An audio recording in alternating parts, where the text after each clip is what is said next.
Hello, Millwall fans. Paul Eiffel here. It's time for Chat with Chaps.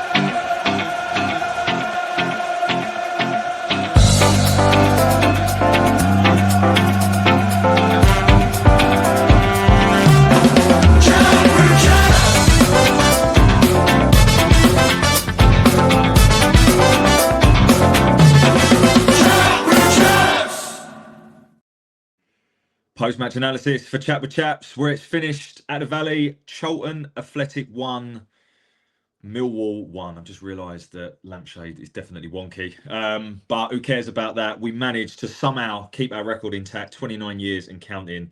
But quite frankly, we played our get out of jail free card today, didn't we? We were very poor, in my opinion.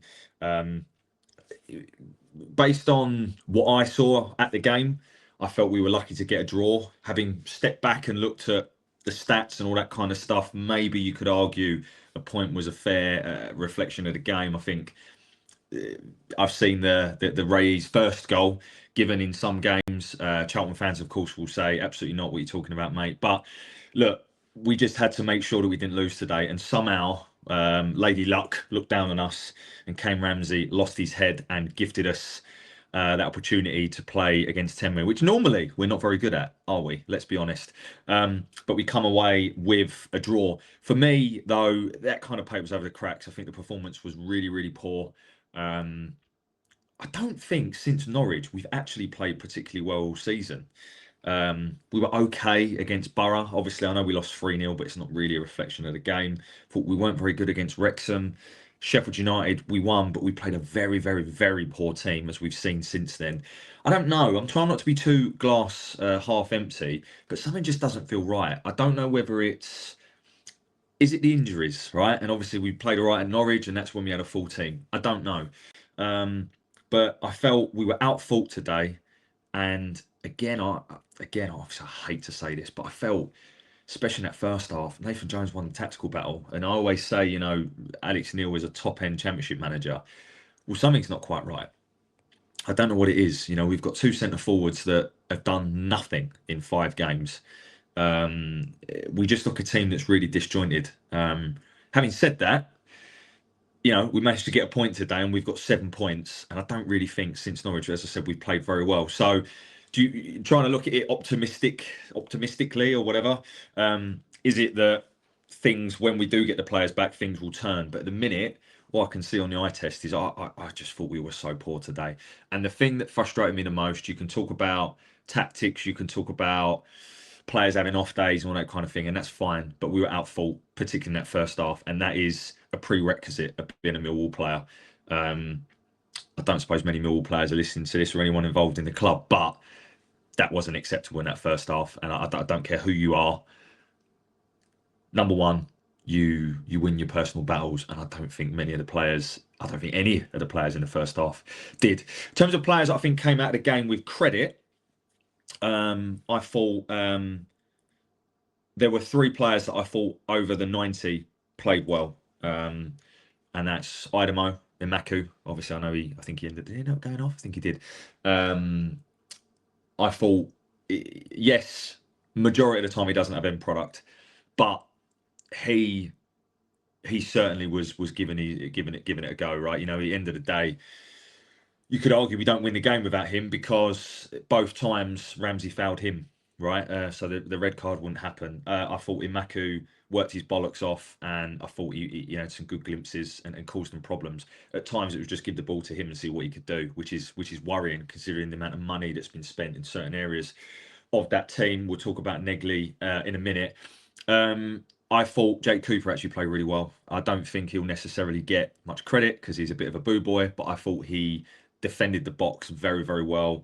Won almost everything in terms of first contacts in the box, goal excluding, of course. But I thought he was good, and I was pleased for him because you could see the emotion when we scored. If you watch his reaction, you can certainly tell what it means to him. So I'll give him credit, and because he doesn't get it very often. But I thought he was good, and I thought Luongo. Was the one that was jumping into challenges, and if anyone, he's the one that doesn't know what it means with these sort of games. Have we lost too much of that Millwallness? Now, I'm not going to talk about players that you know, it's not all about, oh, we've lost Saville or we lost Honeyman and all of a sudden we've lost Millwallness. Look, it doesn't matter, right? I am saying, I think that kind of, that just grit and determination and bollocks to know what it means to play in games like this for Millwall, I just didn't see it today. And who does that fall on? I don't know. But look, let's get into the game then, right? So first and foremost, looking at the team. So one change, and look again, trying to look glass half empty. We've got 4 players that, in my opinion, are guaranteed starters in this team. In Alfie Doughty, Femi Aziz, Billy Mitchell, and Casper De Norre. I think maybe certain people are starting to realise just how valuable, certainly Billy and Casper are in the centre of that park. Because without them, and again, I don't think Luongo. I thought Luongo played well, and I think Kundal grew into the game. I think you can see Kundal's game when they went down to 10 men because the space opened up, and all of a sudden he was this playmaker that was dictating the game. You know, should he be playing in a 3 in midfield in a different system? Alex Neil alluded to potentially change the system in the post-match, but there's a lot of injuries, and of course, you take Tanganga out. All right, you know, people can obviously, we've had a bit of a laugh at his expense with Sheffield United's form since, and obviously the 5-0 drubbing last night. But he is a very, very good centre back at this league, and all of a sudden the whole dynamic shifts because he can play centre back and Crammer can play right back. I'm not going to pick on Ryan Leonard because he's had a lot of that, but I thought he was poor today. Certainly wasn't helped by Negley, who I thought was probably the worst of a bad bunch, particularly in that first half. He's too weak. And lovely guy. Obviously, if you watch his channel, you know I've interviewed him, but he was. It's almost he looked lost and didn't really know. He certainly didn't come across like he knew what it meant, to be totally honest with you, which is really disappointing. And it's like, where is his actual position? Because he's obviously got a good pass on him in terms of through ball. He can be a little bit tricky, but he's not particularly strong. He's not particularly quick. So do we need to change the formation to suit this £4 million player? I don't know. But at the minute, and I'm not just picking on anyone, but I think Negley was probably the worst of a bad bunch today for me. Anyway, I said I was going to start going back from the very, very start. So the team, Stephen Bender in goal. Definitely going to talk about him at some point. Right back, Ryan Leonard, Crammer and Cooper. By the way, I'm still convinced Crammer's a better right back than he is a centre back at the minute. Today, no one played well, but yeah, I'm still convinced of that. And left back Joe Bryan. So that was the one change, him coming in for Zach Sturge. I think it was the right decision. I actually thought Joe Bryan for majority of the game was very poor. But obviously the ball, which we'll come on to talk about, to Kundal was fantastic. Kundal obviously playing alongside Luongo in the middle. Wide right wide left was Idemo. Wide right wasn't particularly wide, but on the right, Kamil Negley and of course Josh Coburn and Mihailo Ivanovic up top. Subs bench, we'll come on to that at half time because that was where you kind of look at it and there's not much to really use. There's a lot of youngsters, and Alex Neil kind of said, you know, he's not afraid to invest in these youngsters and play them, and absolutely does. But he also said, you know, we've got Daniel Kelly and Ballo on the bench that haven't played any Championship football, and he's right. And are we signing too many players? And it's not the first time I've said this. If you've been watching this, I've said 3 things all summer. We need more Championship experience. We need an attacking right back, and we need what was the other thing I said all summer?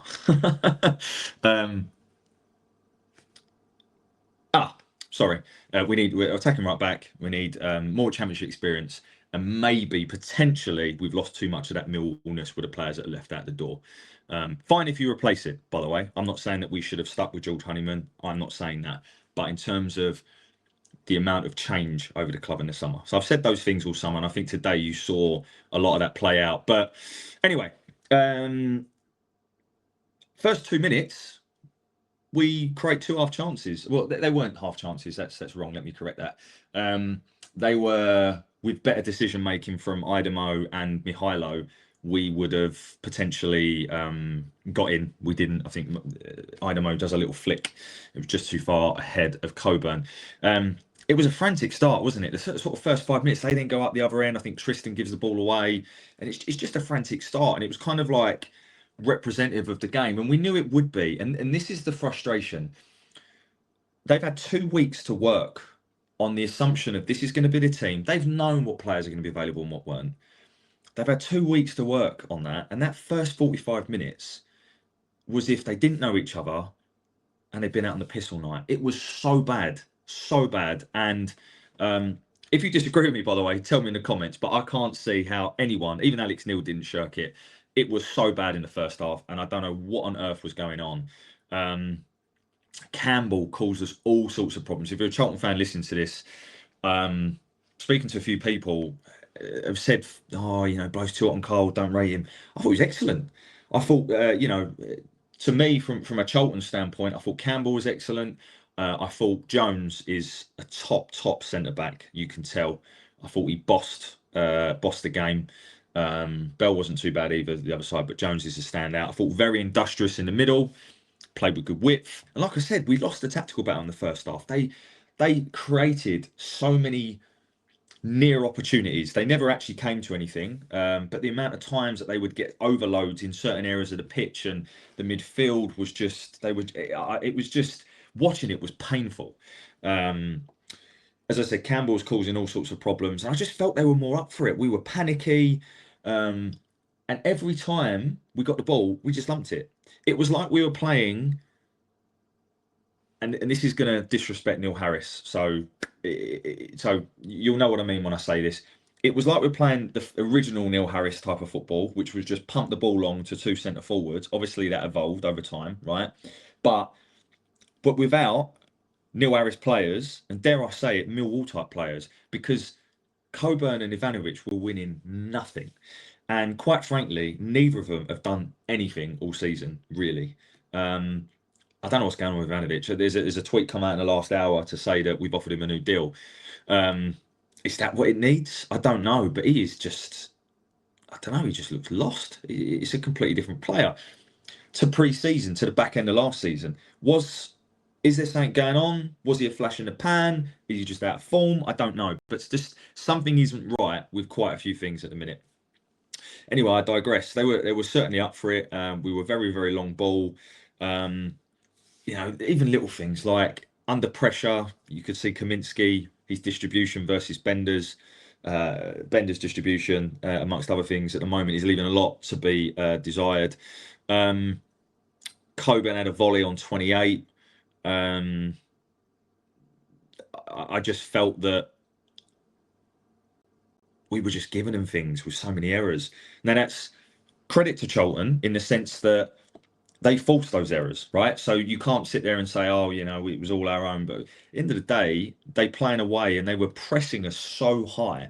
And if we could have beaten that press with another man in the middle, we could have got further up the pitch, but we couldn't. So everything we did was just to lump the ball forward. And like I said, Jones worked that out, and he gave us the ball again. I think we had 60% possession. Of course, the last 15, 20, we had 11 men and they were backs to the wall. But it was just... yeah, I mean, I'm almost don't really want to talk about the first half too much.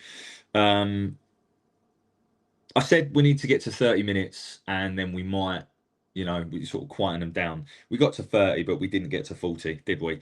So the biggest warning sign where it was a deflected shot, I don't think Bender saved it. I think it was a deflection that made it go for a corner. The corner comes in. Obviously, in the moment, a lot of people saying that this was Bender's fault. I don't know. I've now watched it back. He comes out, he punches it. He does get it to the edge of the box. Obviously, you want keeper to catch it, but then how Sonny Carey scores from there when you've got Bender and you've got 2 defenders on the line in that area, and it goes through so many bodies. I just don't know. I mean, it's a good hit from Sonny Carey, but he shouldn't be scoring from there.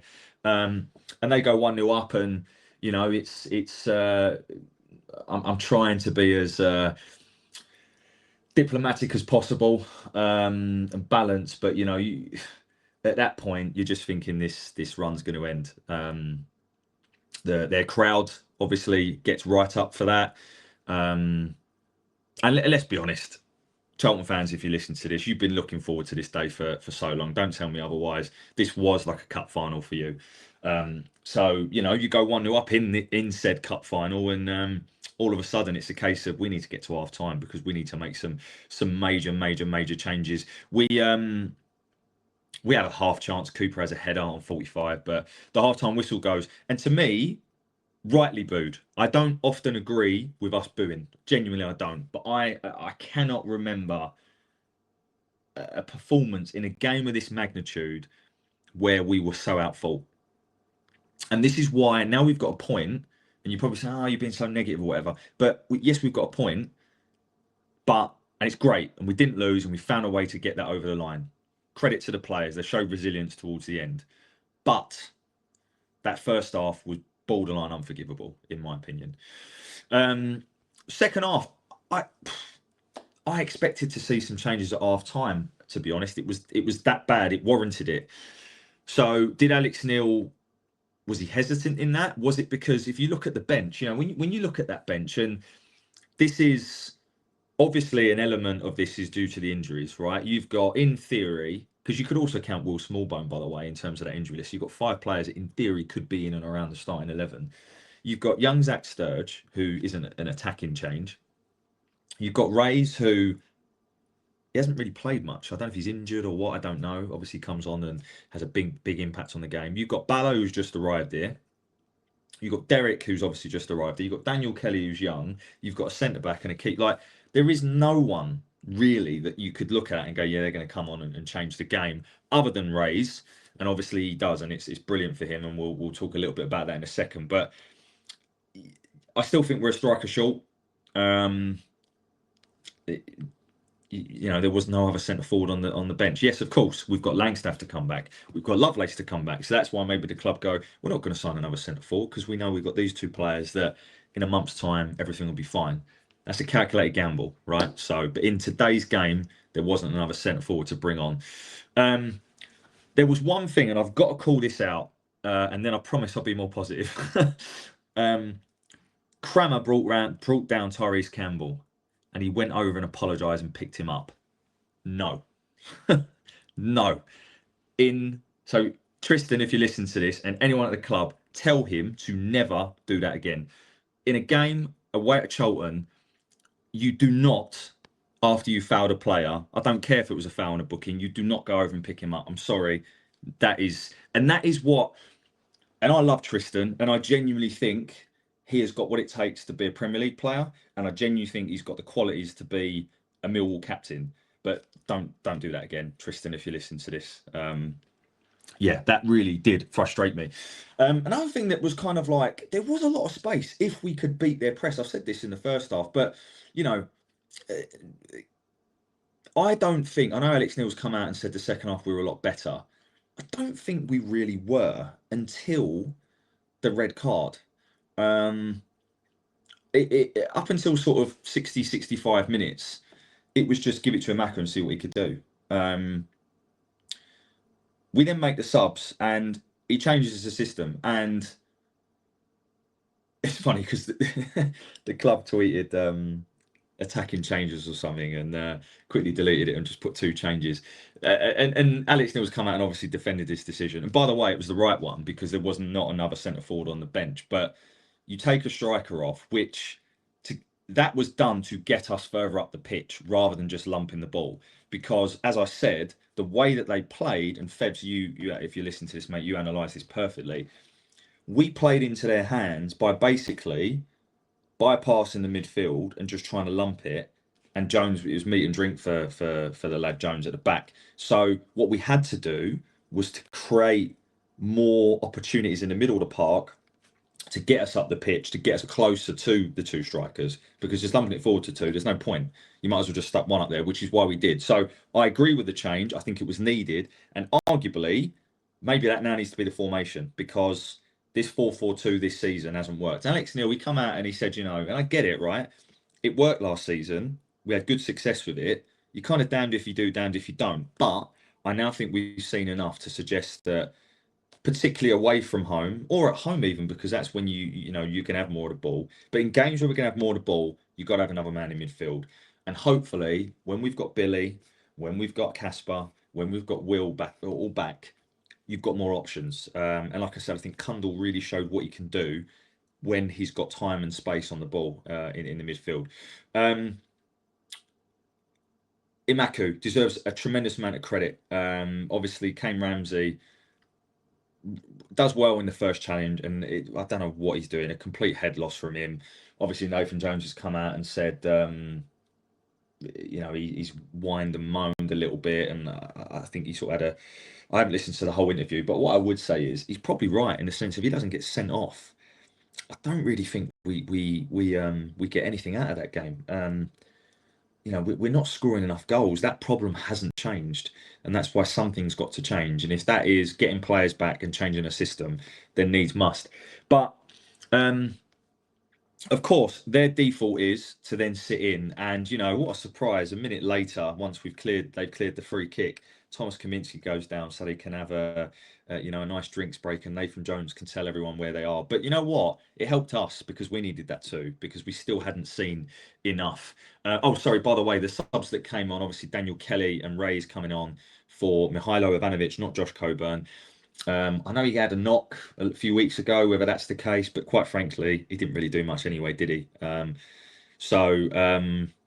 Both him and Coburn have got to toughen up. I'm sorry, if you're going to play, they're back to goal strikers. They're not pacey strikers. They've got to toughen up. I'm sorry, I've said it every single game this season. And it just felt that we needed someone to do something to unlock it. And of course, it's kind of like at this point we also bring Ballo on for his debut. Too early to judge, right? He didn't have any impact on the game. Too early to judge. It would have been nice if he'd have done something amazing. He didn't, but look, it's early doors, and he's going to take some time to get used to Championship football, of course. But we on 81 we have the disallowed goal, which, look, yes, it is his hand, but it's fired at him from a yard. I don't know. Again, it's one of them ones when you're the team supporting it, you're like, yeah, you can't disallow that, and then obviously the other fans will say that you should. So I thought it was harsh, to be totally honest. But then we do manage to unlock the Charlton defence, and a player that had been playing very poorly all game, in my opinion, Joe Bryan, feeds a wonderful ball through to Luke Kundal, who, like I said, in my opinion, just stepped up a gear. And do you know what? I need to give Luke Kundal credit because, yes, he's not a Millwall player per se, but I thought, particularly since the summer, he's come back in and he's been really industrious, I would say. He's worked hard. He's never going to be the most physical player. He's not built that way. But actually, I think he grew into the game, Luke Kundal, and credit where credit's due. Gets himself in a really good position, puts it straight at Kaminski, but it rolls back out. Who's there? Right place, right time. Cool, calm, collected. Super finish. Ray's Bangura Williams, 85 minutes on the clock. Obviously, we go absolutely mental. Delighted for Ray's as well. He's a really, really good lad. What I will say to you, Rays, if you're listening, do not do flicks and tricks in your own half, because you did that when you come on. You need to learn not to do that. But I'm telling you off. But, really, really pleased for him to get his goal. In theory, he could have had two. And he wheels away and celebrates in front of the Charlton fans. A really good pass. And, of course, we huffed and puffed. We had a free kick that came to nothing. In fairness, I think they had the last attack of the game. And the game finishes 1-1. I just think that it's a really interesting. I don't just want to isolate today's game. Obviously, when you look at today's game, you just think that first half, after 2 weeks of prep, I just don't know what. Something's not right there. I don't know what it is. Is it the system? Is it injuries? Let's hope so. A couple other comments. I think that Ryan Leonard didn't get a lot of help from Negley. I've already talked about Negley, and I think he was really poor. But he's not an attacking right back. His distribution, his crossing was really poor. And obviously Wes come on, and then he put a cross in, and it went. I mean, it's not even worth discussing what happened there. I said all summer we need a right back. we've got a £3 million or £2.5 million centre back on the bench. You've got to play him, I think, now. You can't spend that money and then you move Tristan to right back, because people can say one player doesn't change the whole complexion of a team, but I think it does. You look at how marauding he is at right back. I think we need to get him out there, to be totally honest, and give the lad Taylor a go. Like I said, I would have preferred if we'd have signed someone who was better equipped to deal with the Championship straight away. But look at Jones for Charlton. I think he's an excellent centre back, and he's not really played. I don't think he's played Championship football at all. So Taylor, best centre back in League One last year, or one of. So hopefully he can come and make that step. But I think we need to make that change. I think we need to put more bodies in the centre of the park when we have the midfielders back. So we've been unlucky with injuries, but how many times have we said we've been unlucky with injuries? Like, what is going on with all of these injuries? But look, I think I'll end on a positive. What I would say is we've got, how many games we play? 5 games, 7 points, opportunity to beat Watford at home. Then you'll be, if we win that, 10 from 6. We're notoriously slow starters. We have had a difficult start on paper. Obviously, maybe Sheffield United aside. And let's get all of our players back. We can start to really play people in right places. I still think at times we're playing square pegs in round holes, or whatever the saying is, that way around. Negley isn't a winger in a 4-4-2 system, certainly. And it's hard because so much of this worked last season, but at the minute it's not. And we don't have too many other players and reinforcements to change it. So keeping it positive. We've kept the record is intact. God, I don't know if I could have gone on social media tonight if we hadn't have done that. It wouldn't have been worth looking at. Obviously, there were some things that happened at the ground and outside of the ground, but I won't talk about that. I'm here to talk strictly about football. And we move on to next Monday, which it's Monday night. Shocking.